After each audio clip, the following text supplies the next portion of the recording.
आचार्य उमास्वामी विरचित मोक्षशास्त्र। मोक्षमार्गस्य नेतारं भेत्तारं कर्म भूभृतां ज्ञातारं विश्वतत्त्वानां वन्दे तद्गुणलब्धये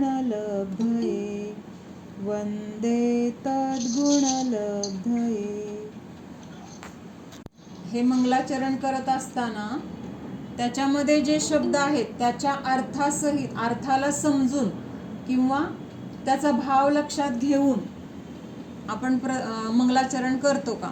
म्हणजे खरंच मला त्या गुणांची प्राप्ती करून घ्यायची असं आपल्याला आतून पोटतिडकीने वाटलं पाहिजे की त्यासाठी मी भगवंतांना नमस्कार करतोय. आणि कुठल्या भगवंतांना? तर ज्यांनी काय केलेलं आहे, जे मोक्ष मार्गाचे नेता आहेत. नेता आहेत. अजून काय केले त्यांनी? कर्मरूपी पर्वताचा नाश केलेला आहे. किंवा अजून सर्व विश्वाला ते जाणतायत. कसं जाणतायत? स्पष्ट जाणतायत. भूत भविष्य वर्तमान काळामध्ये जे जे काही जेवढी द्रव्य आहेत त्यांचे जे जे काही पर्याय आहेत त्या सगळ्या पर्यायांसहित जाणतायत. म्हणजे हे गुण त्यांनी प्राप्त केलेत ना. वितरागता, सर्वज्ञता किंवा हितोपदेशीपणा, हे तिन्ही गुणांची प्राप्ती झाल्यामुळे ते आज ते पूज्य पदाला प्राप्त झालेले आहेत किंवा मोक्ष मार्गाचे नेता म्हटले गेलेले आहेत. मग असे गुण मला पण प्राप्त करायचेत म्हणजे बाहेरून कुठून येणार आहेत का? प्राप्त करणे ह्याचा अर्थ काय घ्यायचा आहे? तर ते गुण माझ्यामध्ये आहेत, फक्त काय करायचं आपल्याला? ते प्रकट करायचे. म्हणजे ते आता झाकलेले आहेत किंवा त्याच्यावर आवरण आहे आणि त्यामुळे ते काय आहेत? व्यक्त झालेले नाहीत. आणि भगवंतांनी त्या गुणांना काय केलेलं आहे? व्यक्त केलेलं आहे.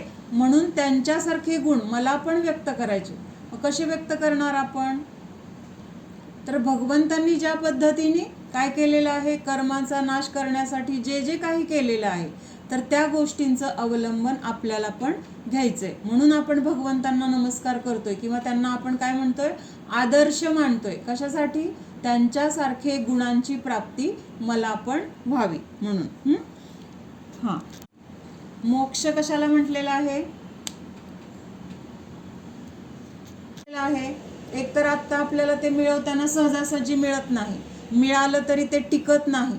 आणि त्या सुखाला भोगल्यानंतर आपल्याला काय मिळणार आहे? नियमाने पुढं परत दुःखच मिळणार आहे. कारण त्याच्या निमित्तात कर्म बांधलं जाणार आणि त्या कर्माचा उदय येणार. त्यावेळेस काय होणार आहे? नियमाने आपण दुःखीच होणार आहोत.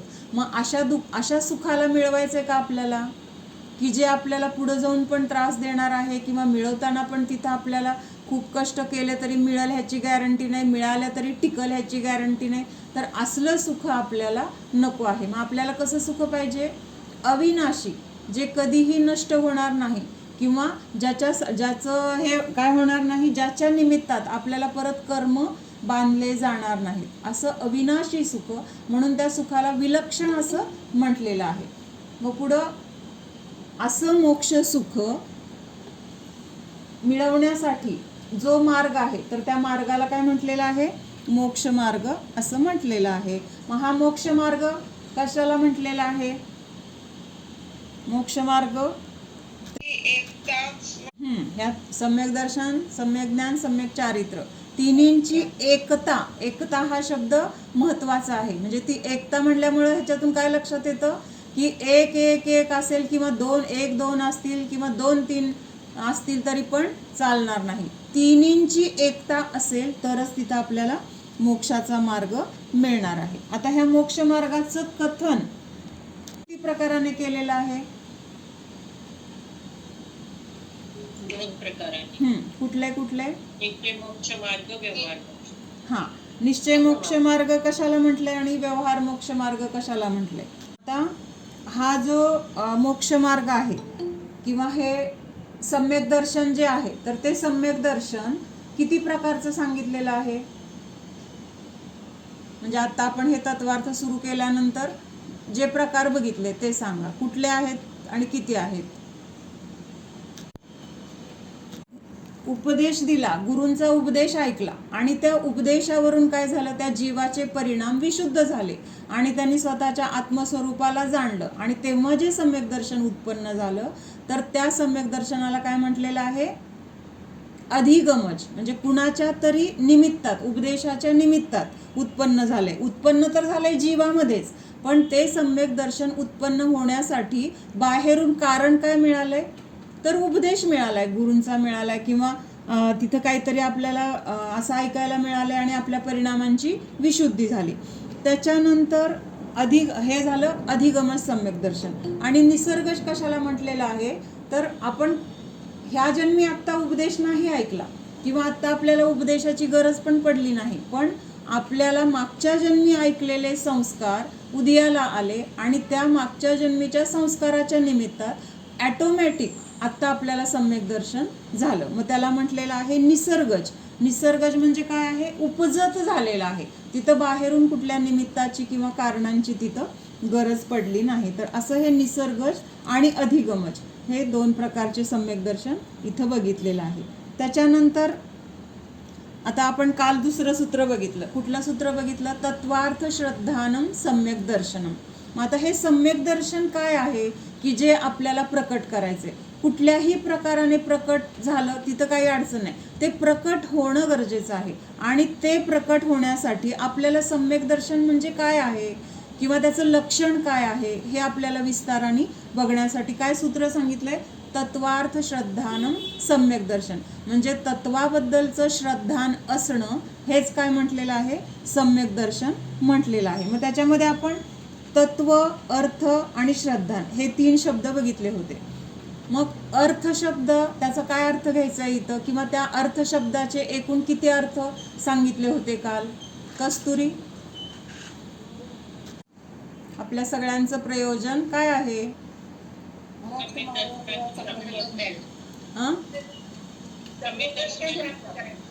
सम्यक दर्शन प्राप्त करायचे. पण त्याच्या अगोदरचं आपलं मूळ ध्येय काय आहे, सुख पाहिजे आपल्याला, विलक्षण सुख, मोक्ष सुख. आणि ते मिळवण्यासाठी आपलं काय आहे, हे सगळं शिकणं किंवा समजून घेणं गरजेचं आहे. म्हणजे मूळ प्रयोजन आपलं आहे सुखाची प्राप्ती करून घेणं. मग त्याच्यासाठी आता आपण काय करतोय, मोक्ष मार्ग काय आहे किंवा सम्यक दर्शन काय आहे हे बघतोय. मग त्याच्यासाठी इथं काय सांगितलंय की तत्वार्थ श्रद्धानम सम्यक दर्शन. म्हणजे अर्थ म्हणजे तर द्रव्य आहे आणि तत्वचा अर्थ काय घेतला होता, समजा निगोदामध्ये जीव आहे, साखरेची गोडी, बरोबर. म्हणजे कुठल्याही काळामध्ये घेतलं तर साखर कशी आहे, त्याचा स्वभाव गोडच आहे. म्हणजे साखर आधी गोड होती, नंतर तिखट झाली, नंतर कडू झाली, परत गोड झाली, असा बदल होतोय का, नाही. किंवा ती साखर आपण कुठल्याही पदार्थात घातली, कारल्याच्या भाजीमध्ये घातली तरी पण त्या साखरेची गोडी कडू होते का, तिथं त्याची जी काही गोडी आहे तर ती आपल्याला त्याच्यात जाणवते. म्हणजे न साखर घातलेली भाजी कशी लागते आणि साखर घातलेली भाजी, मग आपण म्हणतो की नाही ह्याच्यात साखर घातलेली आहे किंवा भाजी गोड लागते. म्हणजे भले त्या कारल्याचा कडूपणा आपण तिथं जाणवतोय, पण त्याच्यासोबत आपल्याला साखरेची गोडी पण काय आहे, जाणवते, म्हणजे लक्षात येते. म्हणजे साखर कुठल्याही अवस्थेत असेल, कुठल्याही क्षेत्रात असेल, म्हणजे कुठल्याही पदार्थात असेल तरी त्याचा स्वभाव काय आहे, तिथं राहणारच आहे. तो स्वभाव तिथं आपल्याला दिसून येणारच आहे. म्हणून तोपणा म्हटलेला आहे. म्हणजे अगोदर निगोद अवस्थेत होता जीव, मग तिथं पण काय होता, त्याच्यामध्ये ज्ञान, दर्शन, चारित्र्य, आनंद हे सगळे गुण तिथं पण होते. भले त्या गुणांवर काय होतं, तिथं आवरण जास्त होतं, तिथं सुद्धा ज्ञानाचा उघाड आहे. निगोद अवस्था म्हणजे अतिशय सगळ्यात अल्प ज्ञान असलेली अवस्था. किंवा त्यांचं आयुष्य पण कसं आहे, एका श्वासामध्ये 18 वेळा जन्ममरण, अगदी अल्प आयुष्य आहे. त्याच्यामध्ये सुद्धा त्यांना तिथं ज्ञानाचा उघाड अल्प अक्षरा एवढा आहे असं म्हटलं जातं. मग ते ज्ञान निगोद अवस्थेत आहे. स्थावरमध्ये जन्म घेतला, पृथ्वी कायिक झाला, जल कायिक झाला, अग्नी कायिक झाला, तिथं ज्ञान आहे का, संपलंय. तिथं पण ज्ञान आहे की नाही. म्हणजे निगोदामध्ये होतं, इथं आलं तरी आहे. पुढं चांगली अजून मनुष्य गती मिळाली, मनुष्य गतीमध्ये गेला, तिथं पण ज्ञान आहे. देव गतीमध्ये गेला, ज्ञान आहे. म्हणजे ह्या अवस्था बाहेरून वेगळ्या दिसत आहेत, गती वेगळ्या दिसत आहेत, शरीर वेगळं दिसतंय, पण त्या अवस्थेमध्ये जो जीव आहे तर त्या जीवामध्ये जो ज्ञान गुण वगैरे आहे तर ते गुण कसे आहेत, कायम आहेत. निगोदामध्ये ते ज्ञान आहे, स्थावरमध्ये आहे, मनुष्यगतीमध्ये आहे, देवगतीमध्ये आहे, किंवा दुसऱ्या कुठल्या क्षेत्रात जन्म घेतला तिथं गेला तो जीव तरी पण तिथं ज्ञान आहे. म्हणजे तो स्वभाव जो आहे ते बाहेरून शरीर बदलली, क्षेत्र बदललं तरी स्वभाव कसा आहे त्याच्यासोबत कायम आहे. उष्णता काय आहे? अग्नी आहे. अग्नीमध्ये कुठला गुण आहे? अग्नीचा स्वभाव काय घेणार? उष्णता. उष्णता हा अग्नीचा स्वभाव आहे. म्हणजे तो स्वभाव अग्नीपासून कधीही वेगळा होत नाही. मग हा जो स्वभाव आहे ज्या त्या द्रव्याचा किंवा हे जे वस्तूचं स्वरूप आहे, तर त्या वस्तू स्वरूपाला जसं आहे तसं जाणणं, त्याच्यावर श्रद्धा ठेवणं, ह्यालाच काय म्हटलेलं आहे? सम्यक दर्शन असं म्हटलेलं आहे. म्हणजे आता जीवाचं काय घ्यायचं? चैतन्य सहित जीव. म्हणजे जीव कसा आहे? चैतन्य किंवा ज्ञान स्वरूप. म्हणजे जीव असाच आहे किंवा जीवाचं हे स्वरूप जे आहे तर ते कसं आहे? अनादी अनंत आहे. मग त्याच्यावर तसंच श्रद्धान हे काय आहे? जीवाबद्दलचं श्रद्धान. त्याच्यानंतर पुद्गलाबद्दलचं श्रद्धान, तत्वश्रद्धान करायचे. म्हणजे जेवढी काही द्रव्य आहेत त्या सगळ्या द्रव्यांचं जसं स्वरूप आहे तसं श्रद्धान आपल्याला होणं. मग आता आपण पुद्गलाचं श्रद्धान करायचं असेल तर कसं होणार आपल्याला पुद्गलाचं श्रद्धान? किंवा त्याचं काय आहेत गुण की जे त्याच्यासोबत कायम असतात? कुठले आहेत? हां, बरोबर. स्पर्श रसगंध सहित पुद्गल. म्हणजेच हा काय आहे? पुद्गलाचा स्वभाव आहे. मग पुद्गल ज्या ज्या अवस्थेमध्ये असेल तर त्या त्या अवस्थेमध्ये त्याचे हे गुण कसे आहेत? कायम आहेत. ह्याच्यासाठी आपण काल सोन्याचं उदाहरण बघितलं होतं की सोन्याचा आकार, सोन्याचा रंग किंवा त्याचा स्पर्श, मऊपणा, किंवा कधीतरी ते दागिने करताना त्याला असे तारेची वगैरे डिझाईन केली तर ते टोचणारं पण होतं की नाही, तो त्याचा काय आहे? तर ती त्याची पर्याय. म्हणजे हे सगळे काय आहे? स्पर्श, रस, गंध, वर्ण हे त्याचे गुण कुठल्याही अवस्थेत गेले तरी ते काय आहेत? कायम आहेत. म्हणजे आता एक शुद्ध परमाणू, पुद्गल द्रव्य म्हणजे काय आहे? तर एक शुद्ध परमाणू जरी घेतला तरी त्याच्यामध्ये हे स्पर्श, रस, गंध, वर्ण हे गुण असणारच. त्याला सोडून हे असू शकत नाही. म्हणजे तसं पुद्गलाचं श्रद्धान काय आहे? स्पर्श, रस, गंध, वर्णवालं जे आहे तर ते पुद्गल आहे किंवा त्याच्यामध्ये हे गुण अनादी अनंत स्वरूपाने राहणार, कारण तो त्याचा स्वभाव आहे. त्याच्यानंतर आता अजीव. अजीवमध्ये काय काय येणार? तत्वामध्ये नावं सांगतो का नाही? जीव, अजीव, आश्रव, बंध, संवर, निर्जरा, मोक्ष. मग अजीवमध्ये काय काय येणार? तर पुद्गल, धर्म, अधर्म, आकाश आणि काल. म्हणजे जीव सोडून बाकीची 5 द्रव्य कशी आहेत? अजीव आहेत. अजीव आहेत म्हणजे त्याच्यामध्ये ज्ञान आहे का? चेतना आहे का? त्याला समजतं का? नाही समजत. म्हणून त्या सगळ्यांना काय म्हटलेलं आहे? अजीव. मग अजीवाचं स्वरूप काय आहे? तर चेतनेने रहित किंवा त्यांच्यामध्ये अचेतनता म्हटलेलं आहे. अचेतनता म्हणजे काय? जिथं चैतन्य नाही, जिथं ज्ञान नाही, जिथं जडपणा आहे तर त्याला काय म्हटलेलं आहे? अजीव. तर असं अजीवाचं श्रद्धान. त्याच्यानंतर पुढं काय आहे की अशा सगळ्याच, म्हणजे आता धर्मद्रव्य असेल, अधर्मद्रव्य, कालद्रव्य. मग आता धर्मद्रव्याचं काय येणार?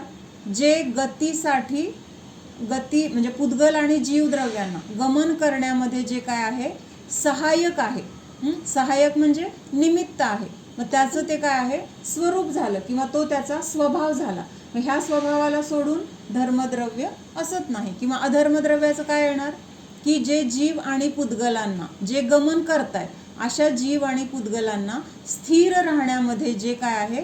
सहाय्यक आहे किंवा जे निमित्त आहे तर त्याला म्हटलेलं आहे अधर्मद्रव्याबद्दलचं. म्हणजे असंच आहे अधर्मद्रव्य किंवा अधर्मद्रव्य ह्या स्थिती हेतुत्व नावाच्या त्याच्या गुणाला सोडून असू शकत नाही किंवा त्याच्यासहित तेच काय आहे? अधर्मद्रव्य असं पक्क श्रद्धान. असं सगळ्या द्रव्याबद्दलचं ज्ञान आणि ज्ञानाबरोबर श्रद्धान असणं तर तेच काय म्हटलेलं आहे? तत्व श्रद्धान. लक्षात येते का? तत्वश्रद्धान म्हणजे जे जे काही तत्व किंवा द्रव्य आहे त्या द्रव्यांचं स्वरूप जसं आहे तसं समजून घेणं आणि मग त्याच्यावर तशी श्रद्धा करणं किंवा तशी आपला विश्वास तिथं निर्माण होणं. तर हे आहे तत्व श्रद्धान. मग आता श्रद्धा पहिल्यांदा घेतलेली आहे. पण श्रद्धा कशी आहे म्हणून सांगितलंय? तर श्रद्धेमध्ये आंधळेपणा आहे असं म्हटलं जातं. काय म्हटलं जातं? श्रद्धा ही आंधळी आहे. श्रद्धेला ज्ञान काय करतं? की श्रद्धेला सांगतं की इथं ह्या गोष्टीचा तू स्वीकार कर, किंवा ज्ञानामध्ये ज्या गोष्टी आलेल्या आहेत त्या गोष्टीचा निर्णय श्रद्धा करते. पण श्रद्धा स्वतः ठरवत नाही ही गोष्ट चांगली आहे का ही गोष्ट वाईट आहे. श्रद्धाचं काम काय आहे तर फक्त तिथं निर्णय करणं, तसा विश्वास करणं. मग ते मिथ्या असेल किंवा सम्यक असेल, हे कशावरून तर जसं तिथं ज्ञान आहे ना त्यानुसार ती श्रद्धा तिथं पक्का निर्णय करते किंवा तिथं तसं श्रद्धान होतं. आणि त्यामुळं तिथं काय म्हटलं जातं, श्रद्धा ही आंधळी आहे असं म्हटलं जातं. म्हणजे ज्ञान सांगतं किंवा ज्ञान पुरुषार्थ करतं म्हणजे अगोदर आपल्याला ज्ञान झालंय आणि त्या ज्ञानाला अनुसरून मग तिथं श्रद्धा काय करते तर तिथं माळ घालते, म्हणजे त्या वर्ते असं म्हटलेलं आहे. मग तिथं जर चुकीचं ज्ञान असेल तर तिथं त्या चुकीच्या ज्ञानावर ती विश्वास ठेवते आणि त्यामुळे तिथं काय होतं मग मिथ्या श्रद्धान किंवा त्याला मिथ्यात्व असं म्हणतो. आणि जेव्हा ज्ञान योग्य असेल किंवा ज्ञान जसं आहे तसं आपल्याला झालं असेल आणि त्याच्याबद्दल जर निर्णय केला तर तिथं काय म्हटलेलं आहे, सम्यक श्रद्धान झालं असं म्हटलेलं आहे. म्हणून श्रद्धा फक्त तिथं श्रद्धान करण्याचं काम करते. ते चांगलं आहे का वाईट आहे हे कोण बघणार, ज्ञान बघणार आणि त्याच्यावर श्रद्धा काय करते तर शिक्कामोर्तब करते. म्हणजे आता आपल्याला ते उदाहरणच लक्षात घ्यायचं जंगलातलं, की आपल्याला त्या जंगलातून वाट सापडत नव्हती तेव्हा ज्ञान तर आपल्याला त्या माणसाने दिलं की तुम्ही ह्या मार्गाने जावा, म्हणजे ज्ञान तर झालं. पण श्रद्धा केव्हा झाली की त्या मार्गाने त्या ज्ञानाच्या द्वारे आपण चालल्यानंतर तिथं तसं श्रद्धान झालं आणि मग तिथं त्याबद्दलचं आपल्याला एक प्रकारचा विश्वास निर्माण झाला. म्हणजे अगोदर जे ज्ञान आहे त्या ज्ञानामुळं तिथं श्रद्धान झालेलं आहे. मग ज्ञान कसं असेल तर त्यानुसार तिथं श्रद्धान होणार. समजा खरंच तिथं एखादा चुकीचा माणूस आपल्याला भेटला आणि त्याने आपल्याला चुकीचा मार्ग दाखवला, मग तिथं काय होणार, तिथं आपण चुकीच्या मार्गाने जाणार आणि चुकीच्या मार्गाने गेल्यामुळं काय होणार, आपल्याला आपलं जे काही ठिकाण होतं तर ते ठिकाण सापडणार नाही. लक्षात येते का? मध्ये ती शक्ती नाही. श्रद्धेमध्ये काय शक्ती आहे, ज्ञानाने जे दाखवले तर त्याला तिथं काय करणं, वर्ण. मग तिथं योग्य दाखवलं तर त्याला ती योग्य म्हणून तिथं काय होणार, शिक्कामोर्तब होणार. जर ज्ञानाने चुकीचा मार्ग दाखवला तर तिथं ते चुकीचं श्रद्धान होणार. साधारण अर्थतत्व कसं आहे, जसं आहे तसं जाणणं आणि त्याच्याबद्दलचं जे श्रद्धा निर्माण होतं तर ते तत्वार्थाचं श्रद्धानच काय आहे तर सम्यक दर्शन आहे. दर्शन जेव्हा प्राप्त होतं तर त्यावेळेस बाहेरून काय काय आपल्याला दिसतं किंवा बाहेर काय निमित्त असतं तर त्याचं थोडंसं आपण बघूया. म्हणजे जेव्हा हे सम्यक दर्शन होण्याची वेळ आलेली आहे किंवा तिथं काय झालंय त्यावेळेस त्या जीवाच्या संयोगामध्ये देवशास्त्र गुरूंचं तिथं त्याला सानिध्य मिळालेलं असेल, त्या देवशास्त्र गुरूंचा काही उपदेश मिळालेला असेल किंवा त्या उपदेशाच्या निमित्तात किंवा देवशास्त्र गुरूंच्या सानिध्यात राहिल्यामुळं त्या जीवाच्या परिणामांची विशुद्धी झाली आहे किंवा परिणाम कसे झालेले आहेत, मंद झालेले आहेत. आणि त्या उपदेशाच्या द्वारे जो काही उपदेश सांगितलाय त्याच्याद्वारे तो जीव पुरुषार्थ करतोय. काय पुरुषार्थ करतोय, जसं तत्व आहे तसं समजून घेतोय आणि स्वतःच्या आत्मस्वरूपाला जाणण्याचा तिथं तो पुरुषार्थ करतोय. आणि हा पुरुषार्थ करत असताना तिथं काय घडतंय, मग कर्मामध्ये काहीतरी बदल घडतायत. काय होतंय तिथं, कर्मामध्ये काहीतरी बदल घडतायत. काय बदल घडतायत त्यावेळेस, तिथं जो काही अनंतानुबंधी क्रोध मान माया लोभ हा जो कर्माचा उदय आहे तर त्या उदयाला काय होतंय, तिथं तो उदयाचा तिथं काहीतरी उपशम होतोय किंवा तिथं क्षय होतोय किंवा त्याचा क्षयोपशम होतोय. म्हणजे आतमध्ये जीव स्वतःला जाणतोय आणि त्या जीवाच्या संयोगामध्ये जे जे काही कर्म आहे तर त्या कर्मामध्ये काय होती, अशी हलचल होतीये किंवा त्याच्यामध्ये काहीतरी बदल होते. जे काही कर्माचा उदय चालू होता, सलग कर्म उदयाला येत होतं, कुठलं म्हणजे सगळ्या प्रकारचं कर्म येते पण बदल फक्त कुठं होतोय, अनंतानुबंधी क्रोध मान माया लोभामध्ये मुख्यतेने बदल होतोय. बाकीच्या कर्मांचं पण तिथं कमी जास्त होत असेल पण आपल्याला फरक कुणामुळे पडतोय, अनंतानुबंधी क्रोध मान माया लोभामुळे. तिथं सम्यक दर्शन होत नव्हतं पण आता जीवाच्या परिणामांच्या विशुद्धीमुळं तिथं काय झालंय, ते अनंतानुबंधी कर्म जे उदयाला येत होतं त्याला तिथं अडथळा निर्माण झालाय आणि त्यामुळं तिथं त्या कर्माचा उपशम तरी झालाय, क्षय तरी झालाय किंवा क्षयोपशम तरी झालेला आहे. म्हणजे अशा बाहेरून वेगवेगळ्या काय काय तिथं आपल्याला सान्निध्यात देवशास्त्र गुरु दिसत आहेत. त्या देवशास्त्र गुरूंचा उपदेश असेल, त्या निमित्तात त्या जीवाचे परिणाम विशुद्धी झालेली आहे आणि तो जीव स्वतःच्या आत्म्याला जाणण्याचा पुरुषार्थ करतोय. आणि हा पुरुषार्थ करत असताना तिथं कर्मामध्ये काहीतरी बदल होत आहेत आणि ते बदल झालेले काय आहेत? अनंतानुबंधी कर्म, अनंतानुबंधी क्रोधमान मायालोभ, जे काही उदयाला येऊन त्या जीवाच्या संयोगामध्ये कषायांची जी तीव्रता किंवा जे काही कषायांची उत्पत्ती होत होती, तर त्याला तिथं काय झालेलं आहे? रोखलं गेलेलं आहे आणि तिथं त्या कर्माचा उपशम झालाय, क्षय झालाय किंवा क्षयोपशम झालाय. लक्षात येतंय? होत नाही बरं का, ह्या 3 पैकी एक काहीतरी होणार आणि एक ह्या 3 पैकी आणि मग हे अप्रत्याख्यानावरण वगैरे हे असतील ना, त्याची पण मंदता होणार, पण ते नष्ट होणार नाही किंवा त्यांचा क्षयोपशम उपशम त्यांचा होणार नाही. जसा की अनंतानुबंधीचा किंवा दर्शन मोहनीय कर्माचा तिथं काय होणार आहे? क्षयोपशम किंवा उपशम, तिन्हीपैकी कुठला तरी एक असणार आहे.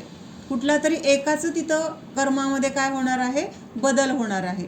आणि त्यावेळेस तिथं कर्मामध्ये हा झालेला बदल आणि तो त्याच्या कर्मामध्ये होतोय. जीवाचा पुरुषार्थ स्वतःमध्ये चाललाय. बाहेर निमित्त देवशास्त्र गुरूंचं सान्निध्य असेल किंवा काही उपदेश असेल, म्हणजे अशा 3 वेगवेगळ्या गोष्टी इथं दिसत आहेत.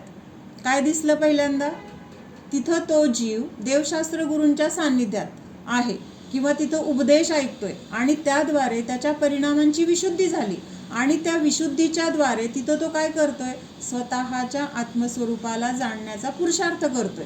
म्हणजे बाहेरचं जे काही विकल्प आहेत त्या विकल्पापासून दूर आहे तो किंवा कषायापासून दूर आहे. म्हणजे त्यावेळेस त्या कषायांचं काय झालेलं आहे? तिथं त्याचा उदय जो होता तर तो उदय थांबलेला आहे. मग क्षय झाला असेल, उपशम झाला असेल किंवा क्षयोपशम, तिन्हीपैकी कुठली तरी एक अवस्था तिथं झालेली आहे आणि त्या जीवाला त्यावेळेस स्वतःच्या आत्मस्वरूपाची जाणीव झाली. काय झालं? त्यावेळेस आत्मस्वरूपाची जाणीव झाली. म्हणजे पहिलं अनंतानुबंधी जे उदयाला येत होतं ते थांबलं गेलं. आत्मस्वरूपामध्ये लीन आहे म्हणजे तिथं शुभ भाव नाही किंवा अशुभ भाव पण नाही. म्हणजे शुभ आणि अशुभ दोन्ही भाव नसल्यामुळं तिथं काय आहे? नवीन कर्मबंध नाही. लक्षात येते का? आणि तेवढ्या त्या अवस्थेमध्ये जेव्हा तिथं सम्यक दर्शनाची ती प्राप्ती झाली किंवा आत्मस्वरूपाला जाणलंय, त्यावेळेस तिथं अनंतानुबंधी दर्शन मोहनीयाचा क्षय उपशम काय झालेला आहे आणि त्यावेळेस आत्म्यामध्ये काय झालेली आहे? एक प्रकारची तिथं वीतरागता उत्पन्न झालेली आहे किंवा वीतरागतेची प्राप्ती झालेली आहे. मग ही प्राप्ती कुणी केली? जीवानी केली. जीवानी कर्माला काय केलंय का? जीवाने पुरुषार्थ कुठं केलाय? कर्माला नष्ट करायचे हा हेतू ठेवून तो बघत बसलाय का की कर्माचा उपशम होतोय, क्षय होतोय का क्षयोपशम होतोय, किंवा मला क्षय करायचं आहे, मला उपशम करायचं आहे, मला क्षयोपशम कुठलं तरी मला एक करायचं आहे, असं त्यांनी ठरवलेलं आहे का? काहीच नाही. तो जीव फक्त काय करतोय? स्वतःच्या आत्मस्वरूपामध्ये राहण्याचा तिथं पुरुषार्थ करतोय. मग तिथं संयोगामध्ये असलेले देवशास्त्र गुरु त्याला आत्म्यामध्ये लावतायत का? आत्म्यामध्ये राहण्यासाठी तिथं त्यांना प्रयत्न किंवा मदत करतायत का? नाही. देवशास्त्र गुरूंनी काय तिथं जे काही उपदेश त्यांच्याद्वारे मिळालेला आहे तर तो उपदेश फक्त देण्याचं काम केले, ग्रहण करण्याचं काम जीवानी केले, आत्मस्वरूपाला जाणण्यासाठी पुरुषार्थ करण्याचं काम जीवानी केले आणि त्या पुरुषार्थाचं फळ म्हणून तिथं त्या जीवाला सम्यक दर्शनाची प्राप्ती झाली आहे. आत्मस्वरूपाला त्यांनी जाणलंय, त्यावेळेस स्वतःच्या आत्म्याचा अनुभव घेतलाय. जसं आपण एखादा पदार्थ खाल्ला आणि काय म्हणतो, हां मी तो पदार्थ खाऊन बघितला आणि त्या पदार्थाची चव कशी आहे, काय आहे ते मला समजलं. तसं जेव्हा आपण आत्म्याला जाणण्याचा पुरुषार्थ केलाय त्याद्वारे आपण आपल्या आत्म्याला जाणलंय, आपण आत्म्याला काय केलंय? अनुभवलंय. आणि तो अनुभव ह्यालाच काय म्हटलेलं आहे? सम्यक दर्शन किंवा निश्चय सम्यक दर्शन. ह्याला काय म्हटलेलं आहे? निश्चय सम्यक दर्शन. म्हणजे व्यवहार सम्यक दर्शनाचा आपण आधार घेतला. काय आधार घेतला आता ह्याच्यामध्ये व्यवहार सम्यक दर्शनाचा? तर देवशास्त्र गुरूंच्या सान्निध्यात आहोत, त्यांनी सांगितलेल्या उपदेशाचा आपण काय करतोय? ग्रहण करून त्यानुसार आपण पुरुषार्थ करतोय आणि तो पुरुषार्थ करतोय, पण तिथं अवलंब आपण ग्रहण किंवा उपदेश ग्रहण करण्याचं काम आपण केलं असलं तरी देवशास्त्र गुरूंनी तो उपदेश दिलाय. म्हणजे तिथं देवशास्त्र गुरु हे काय झाले, निमित्त झाले, किंवा तिथं बाहेर त्यांचं अस्तित्व किंवा त्यांचा संयोग आपल्याला मिळालाय. पण त्या संयोगातून पुरुषार्थ कुणी केलाय, जीवानी केलाय. मग जीवानी कर्मामध्ये पण काही बदल केलेला नाही, किंवा देवशास्त्र गुरूंनी पण तिथं जीवाला सम्यक दर्शन प्राप्त करून दिलेलं नाही. पण उपचाराने आपण असं म्हटलं जातं की देवशास्त्र गुरूंमुळे मला सम्यक दर्शनाची प्राप्ती झाली. उपचाराने ते बरोबर पण आहे, चूक त्याच्यात काहीच नाही आहे. पण पुरुषार्थ कुणी केलेला आहे, तर जीवानी केलेला आहे. उपदेश जीवानी ग्रहण केला, त्या उपदेशानुसार स्वतःला जाणण्याचा पुरुषार्थ केला आणि तिथं आत्मस्वरूपाला जाणलं. ते जाणणं म्हणजेच काय आहे, निश्चय सम्यक दर्शन आहे. म्हणजे व्यवहार मोक्ष मार्गाच्या द्वारे आपल्याला पोहोचायचं कुठं होतं, निश्चय सम्यक दर्शनापर्यंत पोहोचायचं होतं. आणि मग आत्मस्वरूपाला जाणलं, हेच काय आहे, निश्चय सम्यक दर्शन प्राप्त झालं. निश्चय सम्यक दर्शन म्हणजे बाहेरून आपल्याला कर्मामध्ये अवस्था दिसेल, दर्शन मोहनीय कर्माचा तिथं क्षय उपशम किंवा क्षयोपशम झालाय, अनंतानुबंधीचा पण क्षय उपशम किंवा क्षयोपशम झालाय. म्हणजे कर्माची काय झाली, जे काही बदल झाले ते कर्मामध्ये झालेत. त्यात जीवाने त्याच्यामध्ये पण काही बदल करण्याचा प्रयत्न केला नाही, किंवा कर्माने पण तिथं जीवाला येऊन काही सम्यक दर्शन प्राप्त होण्यासाठी मी बाहेर थांबतोय किंवा मी आता उद्याला येत नाही, असा तिथं कर्माने पण पुरुषार्थ किंवा प्रयत्न केलेला नाही. पण कर्माची अवस्था कर्मामध्ये घडली, जीवाची अवस्था जीवामध्ये घडली, आणि देवशास्त्र गुरूंनी उपदेश त्यांच्या तिथं आपल्याला त्यांनी दिलेला आहे. म्हणजे प्रत्येकाचं काय आहे, स्वतंत्रता इथं पण दिसून येते. लक्षात येते का? प्रत्येकाची तिथं स्वतंत्रता, कर्माची पण स्वतंत्रता दिसते, जीवाची पण स्वतंत्रता दिसते, आणि देवशास्त्र गुरूंची पण स्वतंत्रता. देवशास्त्र गुरूंची स्वतंत्रता म्हणजे काय, त्यांनी फक्त उपदेश देण्याचा किंवा मार्ग दाखवण्याचं त्यांनी काम केलेलं आहे. पुरुषार्थ त्यांनी आपल्याला तिथं येऊन मदत केली आहे किंवा त्यांनी आपल्याला सम्यक दर्शन प्राप्त करून आपल्या हातात दिलंय असं नाही. म्हणून त्यांनी उपदेश दिला, इथंपर्यंत त्यांची स्वतंत्रता. जीवाने त्या उपदेशाला ग्रहण करून पुरुषार्थ केला आणि सम्यक दर्शनाची प्राप्ती केली, ही जीवाची स्वतंत्रता. आणि कर्मामध्ये जे काही बदल झाले तर ते कर्माच्या त्याच्या स्वरूपामुळे झाले, किंवा त्याच्या द्रव्याचं स्वतंत्रता आहे म्हणून झाले, ही त्याची काय झाली, स्वतंत्रता. वस्तू स्वतंत्रता काय आहे, तर सगळं प्रत्येक द्रव्य स्वतंत्र आहे, स्वाधीन आहे, त्याचं परिणमन त्याच्यामध्ये आहे. म्हणजे कोण कुणाचं काही करू शकत नाही, हे फक्त समजून ह्याच्यातून घ्यायचंय आपल्याला. म्हणजेच हेच वस्तू स्वरूप आहे. तत्वार्थ श्रद्धान हेच आहे की जसं वस्तूचं स्वरूप आहे तसं जाणणं, त्याच्यावर श्रद्धान करणं, विश्वास ठेवणं, तसं स्वीकार करणं, हेच काय आहे, तत्वार्थ श्रद्धान आहे. मग ह्याच्यामधून पण आपल्याला काय दिसलं, प्रत्येक द्रव्याची स्वतंत्रता. देवशास्त्र गुरु पण द्रव्य आहेत का नाही, देवशास्त्र गुरु पण द्रव्यच आहेत की. देव म्हणजे अरिहंत भगवान जीव आहेत, त्यांनी आपल्याला काय केलं, दिव्यध्वनीच्या द्वारे उपदेश दिलेला आहे. आणि तोच जिनवाणीमध्ये आपल्याला काय आहे, इथं आता जिनवाणीमधून आपण बघतोय, पण जिनवाणीमध्ये कुठून आलंय, देवशास्त्र गुरूंकडूनच आलेला आहे, किंवा गुरूंनी उपदेश दिला. म्हणजेच तिथं ते गुरु किंवा देव हे सुद्धा काय आहे, एक प्रकारचं द्रव्य आहे. जिनवाणी सुद्धा द्रव्य आहे की नाही. जिनवाणी कुठलं द्रव्य आहे, जिनवाणी कुठलं द्रव्य आहे, म्हणजे पुस्तक हे पुद्गल द्रव्यांनी बनलेलं आहे. त्याच्यामध्ये जो उपदेश आहे तो उपदेश अरिहंत भगवंतांनी दिलेला आहे. म्हणजे हे द्रव्याची स्वतंत्रता बघतोय आपण. पुस्तकातलं वाचून तिथं आपल्याला सम्यक दर्शन झालं, समजा एक उदाहरण म्हणून घेतोय, तर तिथं काय म्हटलेलं आहे, जिनवाणीने आपल्यामध्ये येऊन बदल केले का, पण त्या उपदेशाला ग्रहण जीवानी केलं म्हणून तिथं काय म्हटलेलं आहे, जिनवाणीने उपदेश आपल्याला आपल्यापर्यंत पोहोचवला. हे जिनवाणीची त्याचं तेवढं स्वतंत्र कार्य आपण ग्रहण केलं. आपल्यामध्ये येऊन देवशास्त्र गुरूंनी पण आपल्याला म्हणजे असं सम्यक दर्शन हातात दिलं नाही, बाबा हे घे तुझं सम्यक दर्शन, हे घे तुझं सम्यक ज्ञान, असं त्यांनी दिलेलं नाही. तर प्रयत्न आपल्याला करावे लागलेले आहेत आणि आपण केलेले आहेत, आणि ते दुसरं कोणी करू पण शकत नाही. म्हणजेच काय आहे, प्रत्येक द्रव्य स्वतंत्र आहे. मग असं म्हटलं जातं सम्यक दर्शन प्राप्त झालं म्हणजे तिथं दर्शन मोहनीय कर्म, अनंतानुबंधी कर्म नष्ट झाले. मग ते नष्ट आपण करण्याचं काम जरी म्हटलं, आपण म्हणतो की नाही, अरिहंतांनी 4 घाती कर्म नष्ट केले असं म्हटलं जातं. मग घाती कर्म नष्ट केले असं म्हणणं ह्याला काय म्हटलेलं आहे? उपचार म्हणलेला आहे. अरिहंत भगवंतांनी काय केलंय? फक्त स्वतःच्या आत्म्यामध्ये स्थिर राहण्याचा पुरुषार्थ केलेला आहे आणि त्या पुरुषार्थाच्या द्वारे बाहेर तिथं निमित्त असं घडलंय, म्हणजे ते पुरुषार्थ त्यांच्यामध्ये झाला आणि तिथं काय झालंय की कर्मामध्ये असे बदल झाले की त्या कर्माची निर्जरा होत गेली आणि घाती कर्म संपून गेले. संपून गेले म्हणजे सगळे त्यांची निर्जरा होऊन संपले आणि नवीन बांधलेच गेले नाहीत. का नवीन बांधले गेले नाहीत? तर ते आत्मस्वरूपामध्येच लीन आहेत. तिथं ना शुभ भाव आहे ना अशुभ भाव आहे.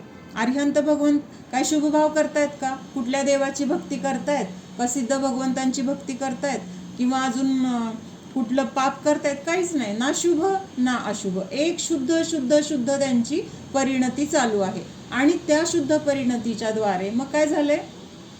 नवीन कर्म तर आलेलं नाही आणि जे काही पूर्वी होतं तर ते कर्म तिथं नष्ट त्यांनी केलं असं म्हटलं जातं.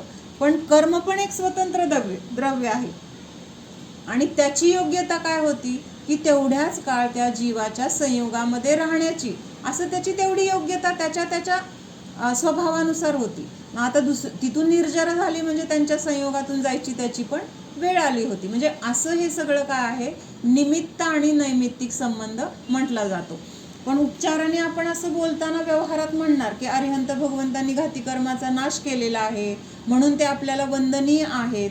पण तिथं बघताना काय बघायचंय की त्यांनी फक्त आत्मस्वरूपामध्ये राहण्याचा पुरुषार्थ केलाय आणि त्याचं निमित्त तिथं बाहेर असं दिसतंय त्या पुरुषार्थाचं की ते कर्म त्यांच्या संयोगामधून नष्ट झालेत. पण तिथं त्या कर्मांची पण अशी योग्यता होती की त्यावेळेस त्यांची निर्जरा होण्याची त्यांच्या परिणामामध्ये किंवा त्यांच्या योग्यतेमध्ये तशी वेळ आली होती. समजतंय? प्राप्त झालं तेव्हा दर्शन मोहनीय अनंतानुबंधीचा तिथं नाश झाला असं म्हटलं जातं.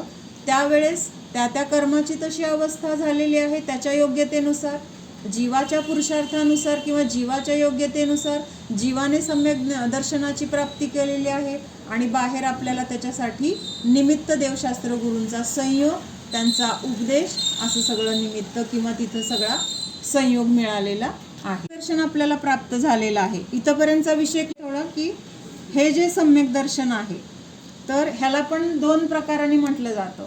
सराग सम्यक दर्शन आणि वितराग सम्यक दर्शन. काय म्हटलेलं आहे?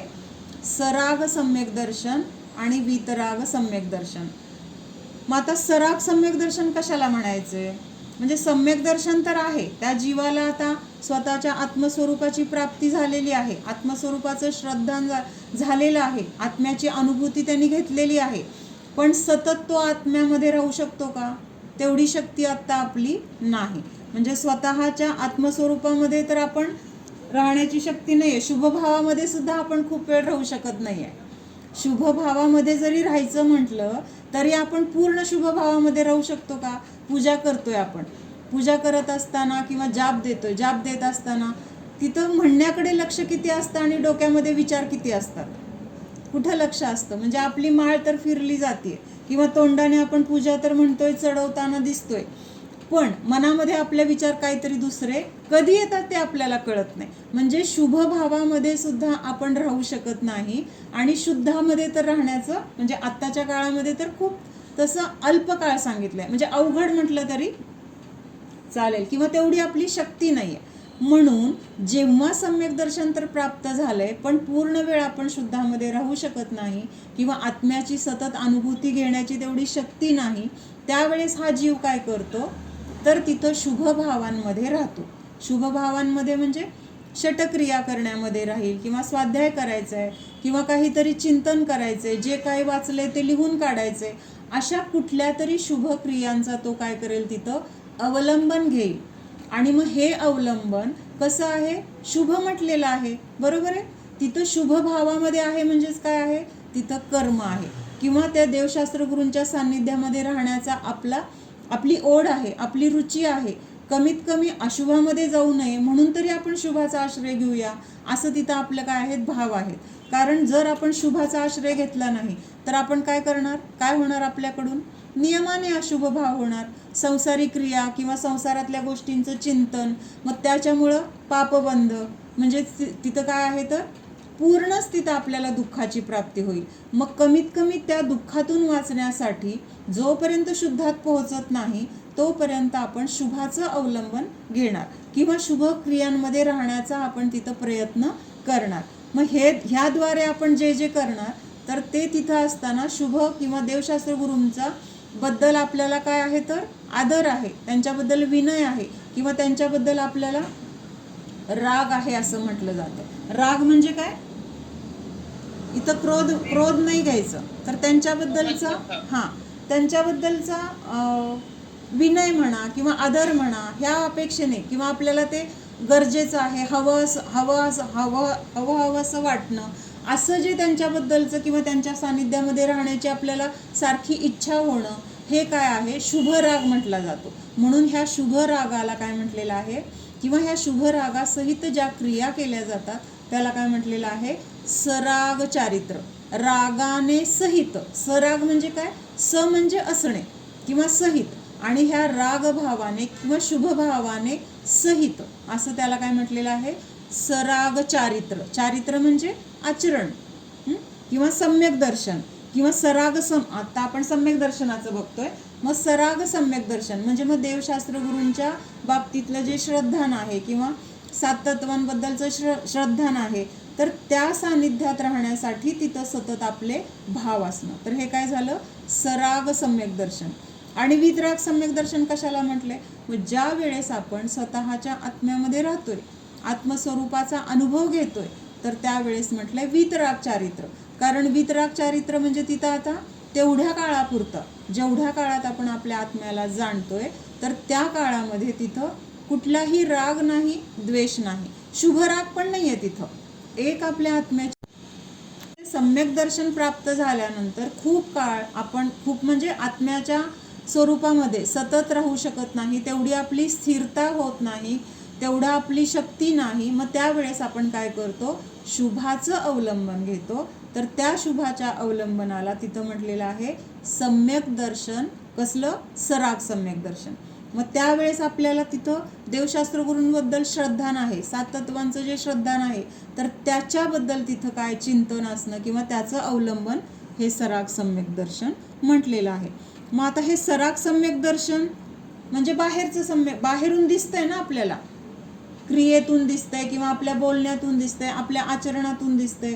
मग तिथं काय दिसून येणार, तर त्याचे 4 गुण सांगितलेले. सराग सम्यक दर्शन कशाच्या रूपाने आपल्याला दिसणार किंवा इथं सम्यक दर्शन आहे ह्याची जाणीव त्या गुणांच्या द्वारे कळणार आपल्याला. तर हे 4 गुण कुठले आहेत, प्रशम, संवेग, अनुकंपा आणि आस्तिक्य. कशाचे सांगितलेले आहेत हे 4 गुण, सराग सम्यक दर्शनाचे. कारण हे बाहेर व्यक्त होतंय, बाहेरून दिसतंय, बाहेरच्या क्रियांमधून ते आपल्याला लक्षात येणार आहे. मग ह्याला काय म्हटलेलं आहे, सराग संयमाचे हे गुण म्हटलेलं आहे किंवा त्याचे हे भेद म्हटलेलं आहे. मग कुठले आहेत तर प्रशम, संवेग, अनुकंपा आणि आस्तिक्य. ऐकलेलं आहे हे सगळं. प्रशम, संवेग, अनुकंपा आणि आस्तिक्य काय आहे तर ते आता आपण थोडंसं बघूया. तर सम्यक दर्शन ह्याच्यामधलं सराग सम्यक दर्शन मधलं पहिलं काय आहे, प्रशम. प्रशम म्हणजे काय, प्रकृष्ट रूपाने. काय, प्रकृष्ट म्हणजे विशिष्ट किंवा एक उत्कृष्ट पद्धतीने जिथं शमन झालेलं आहे. काय झालेलं आहे, शमन झालेलं आहे म्हणजे मंद झालेले आहेत किंवा तिथं ते शमलेले म्हणजे विजलं वगैरे म्हणतो की नाही आपण, त्या अपेक्षेने. रागाधिक तीव्र कषायांचा तिथं उदय नसणे किंवा ते हे जे तीव्रता आहे, रागाधिक कषाय म्हणजे क्रोध, मान, माया, लोभाची जी तीव्रता आहे, तर ती तीव्रता शमणे. शमणे म्हणजे काय, जी खूप होती तर त्याची तीव्रता कमी होणं, ह्याला काय म्हटलेलं आहे, प्रशम असं म्हटलेलं आहे. म्हणजे आपल्या परिणामामध्ये त्यावेळेस तिथं शांती निर्माण होणं किंवा आपले परिणाम विशुद्ध होणं किंवा तिथं काय होणं, तेवढ्या अंशाने मंद मंद कषाय असणं. ह्याला म्हटलेलं आहे प्रशम. लक्षात येते का? म्हणजे जी तीव्रता होती कषायांमध्ये ती तीव्रता कमी झाली आणि आता तिथं कषायांमध्ये मंदता आहे आणि त्या मंदतेमुळे तिथं परिणामांमध्ये एक प्रकारची शांती आहे किंवा आपले असे शांत परिणाम झालो म्हणतो. म्हणजे त्यावेळेस मग आपल्याला एखादं नुकसान झालं, काही वाईट घटना घडली, कोणी आपल्याला काय बोललं, पण कषाय जर आपले असे मंद असतील तर त्या गोष्टीचं आपल्याला तिथं तेव्हा काय वाटत नाही. ठीक आहे, म्हणून आपण त्या गोष्टींना सहज दुर्लक्ष करतो किंवा त्याबद्दल आपल्याला तिथं तेवढं वाईट वाटत नाही किंवा थोडंसं वाटलं तरी ते लगेच काय होतं, ठीक आहे म्हणून आपण सोडून दिलं जातं. मग हे काय आहे तर प्रशम म्हटलं जातं. त्याच्यानंतर दुसरं काय आहे संवेग.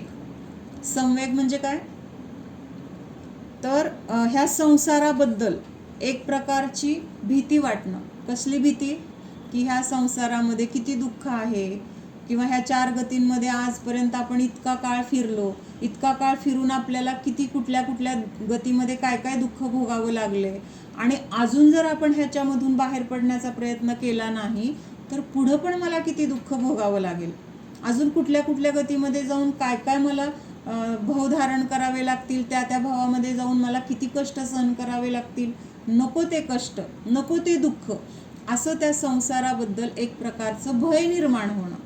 तर आणि संसाराबद्दलचं भय निर्माण झालं त्याची दुसरी बाजू काय येणार, एक साईडला आपल्याला असं वाटलं की हां मला आता ह्या संसारातून बाहेर पडायचं आहे कारण ह्या संसारामध्ये इतकं दुःख आहे, त्या दुःखाचं नुसती आठवण झाली तरी पण भीती वाटते.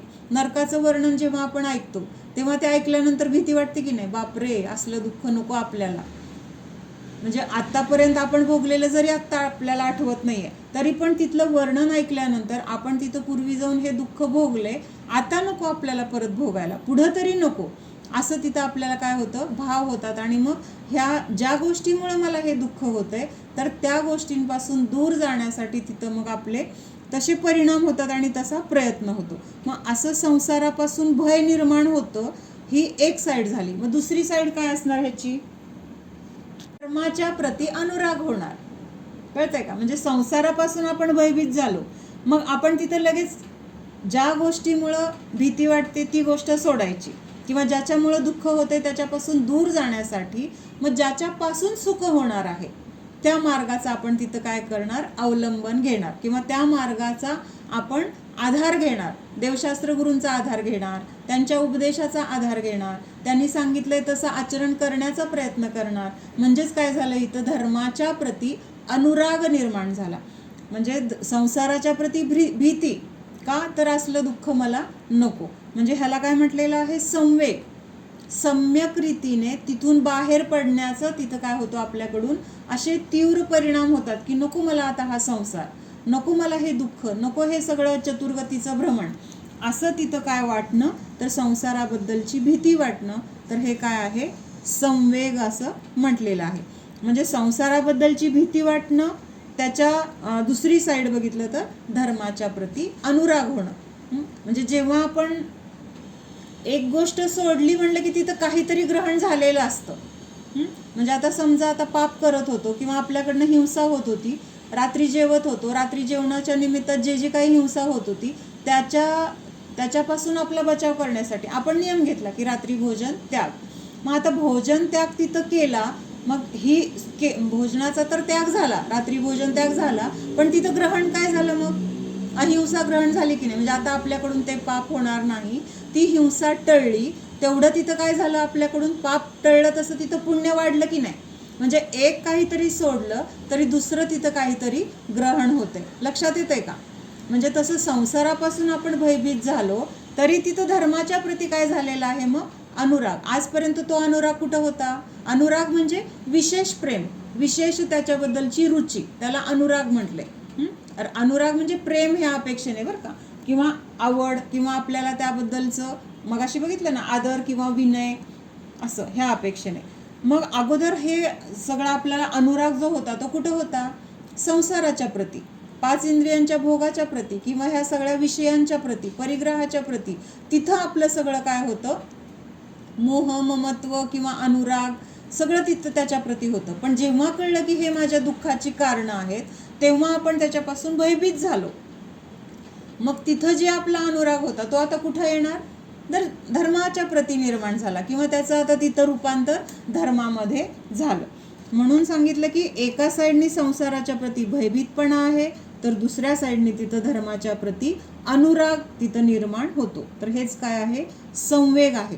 दुसरं सांगितलं की सतत आपण ह्या गोष्टीचं चिंतन, म्हणजे हे संवेग सुद्धा थोडा वेळ निर्माण होतो, परत आपण काय होतं संसारामध्ये अडकलो की ती भीती पण आपली नष्ट होते आणि परत त्या संसारामध्ये असं रमतो की धर्म आठवत नाही. म्हणून हा संवेग टिकण्यासाठी किंवा हे जे काही संसाराबद्दलचं जे आपले चिंतन झालेलं आहे, त्याचं दुःखाचं स्वरूप, जे जे काही कष्ट, चार गतीमध्ये असलेलं सगळ्या प्रकारचं वेगळं वेगळं दुःख, हे सतत आपण आठवण करत राहिली पाहिजे किंवा त्याचं चिंतन करत राहिलं पाहिजे, तर ह्या संसाराचं भय आपल्याला वाटत राहील. नाहीतर स्मशानात गेलो तेवढ्यापुरतं तिथं वाटलं की काय अर्थ आहे का ह्या संसारामध्ये, शेवटी आपण पण असंच जाणार आहे, कशालाच काय अर्थ नाही, असं तिथं वाटलं.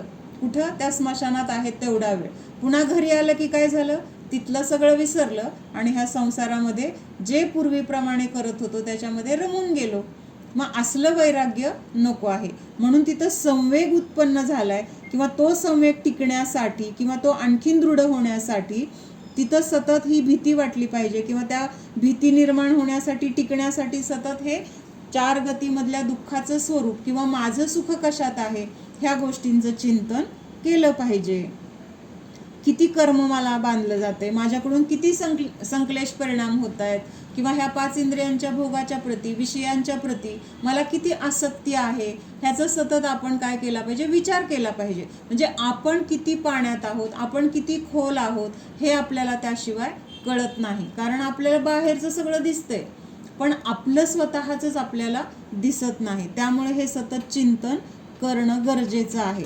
त्या चिंतनामध्ये राहिलं तर आपले कषायांची पण मंदता होणार किंवा संवेग, प्रशम हे सगळे तिथं काय होणार आहेत, आपोआप तिथं निर्माण होणार आहेत.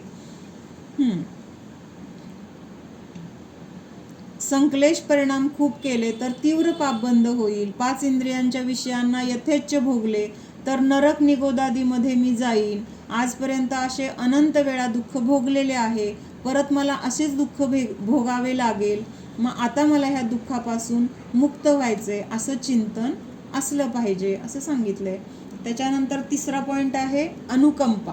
अनुकंपा म्हणजे काय, सर्व प्राण्यांच्या प्रती तिथं दयाभाव असणे. दयाभाव असणे किंवा तिथं त्यांना आपल्या निमित्तात कुठला त्रास होऊ नये, आपल्या निमित्तात त्यांची हिंसा विराधना होऊ नये ह्याच्यासाठी सावध असणं, त्याला म्हटलेलं आहे अनुकंपा. विशेष प्रकारची कंपा म्हणजे दया, दयाभाव असणे. तर ही दया असणे म्हणजे हेच काय आहे तर अनुकंपा आहे. म्हणजे माझ्या निमित्तात कुणाला त्रास होऊ नये, पण माझ्या निमित्तात कोणाला मदत होत असेल किंवा माझ्यामुळे कुणाचा फायदा होत असेल, शक्य तेवढं करता येत असेल तर ते करण्याचे परिणाम असणं, हे सगळं कशामध्ये येणार, अनुकंपामध्ये येणार.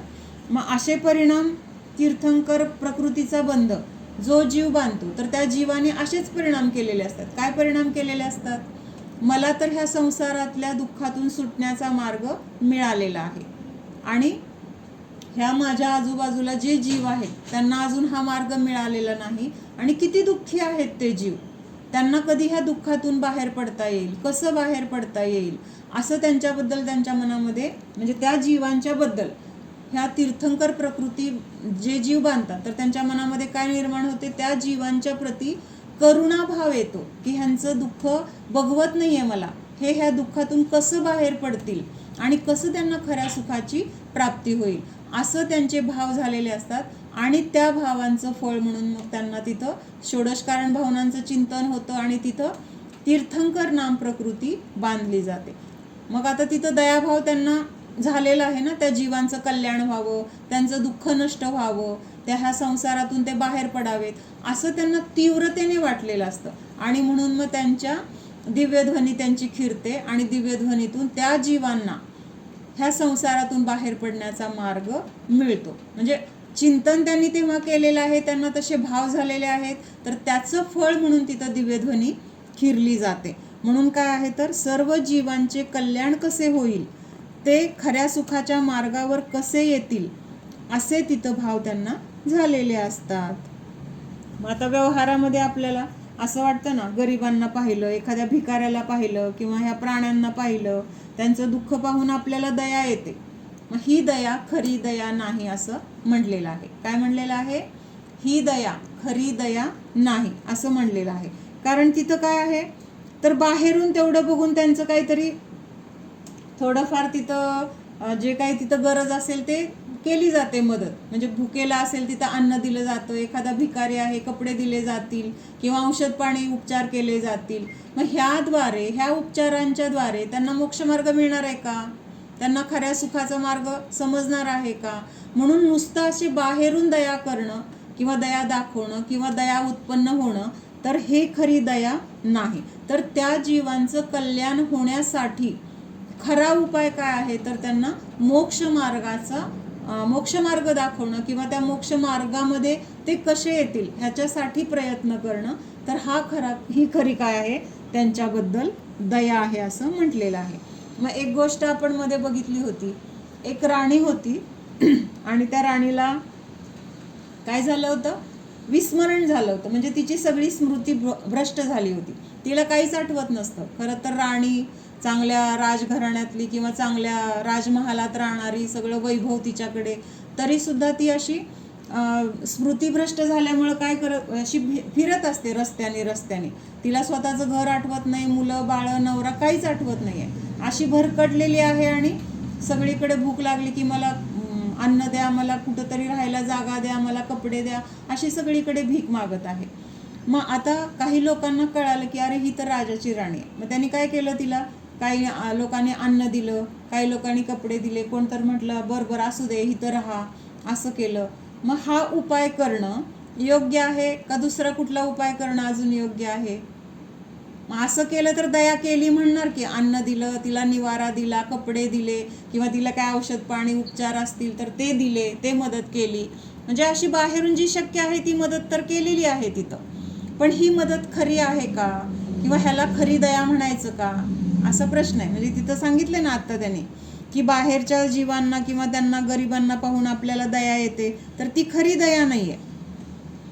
किंवा असं पण वाटतं की एखादा माणूस किती श्रीमंत आहे पण तो कसा अन्यायाने राहतोय, सगळी पापं करतोय किंवा विषय भोगामध्ये आसक्त आहे. मग त्या कसं व्हायचं ह्या जीवाचं पुढं, इतकं तर तो पाप करतोय, पुढची ह्याची गती काय असेल, कसं असं आपल्याला वाटेल किंवा त्याच्याबद्दल आपल्या मनामध्ये दया येईल. पण ती दया खरी दया नाही.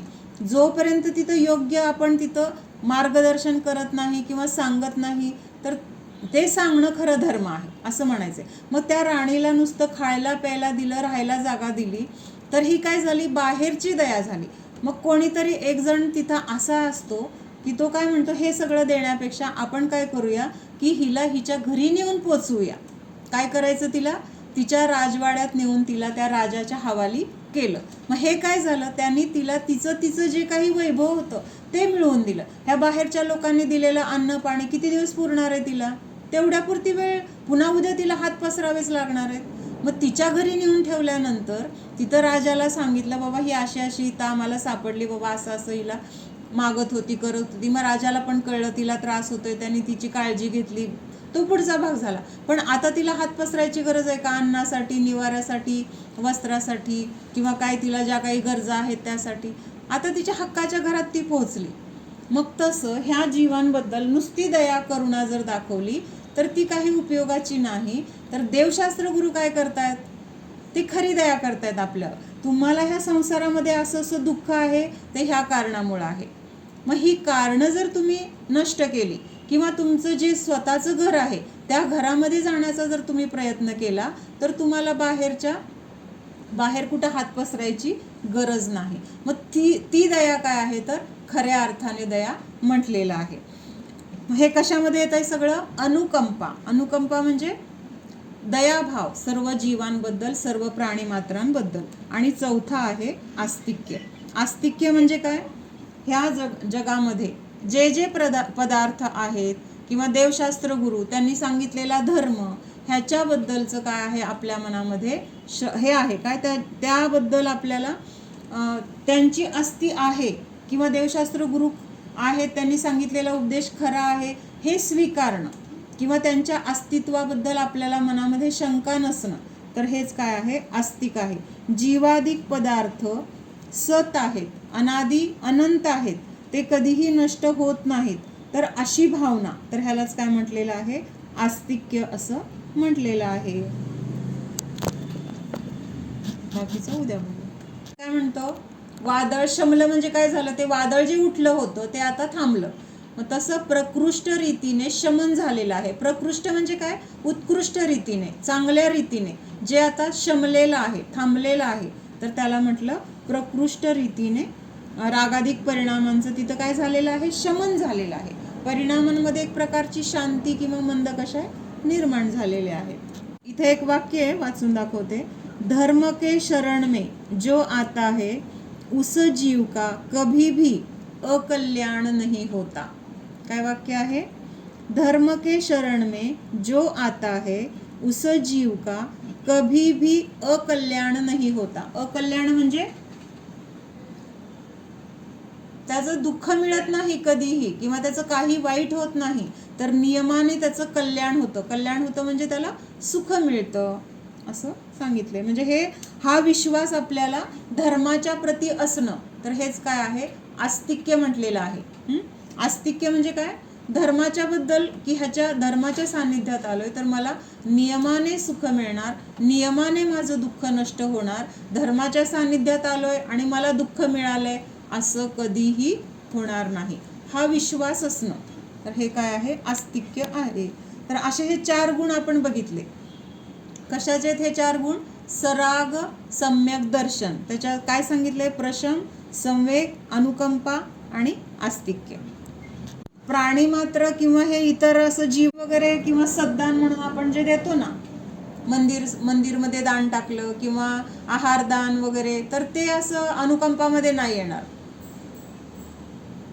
तिथं दया भावनेने देत नाही. आपल्याला तिथं स्वतःच्या कशासाठी देतो आपण दान, अंतराय कर्माचं प्रायश्चित्त म्हणून देतो, किंवा ते आपलं म्हणजे श्रावकाचं कर्तव्य आहे ना, दान आदी क्रिया वगैरे कर्तव्य म्हणून करतोय, तिथं ते अनुकंपा म्हणून नाही झालं. पण बाहेरच्या संयोगामध्ये असलेल्या दुःखी जीवांना जर तिथं काही गरज आहे म्हणून तिथं औषध दिलं किंवा तिथं अजून काही अन्न दिलं, निवारा दिला, तर ते मग हे अनुकंपामध्ये येणार. पडलेले जीव असतील, कुठल्या तरी आजाराने त्रस्त असतील, तर त्यांना पाहून किंवा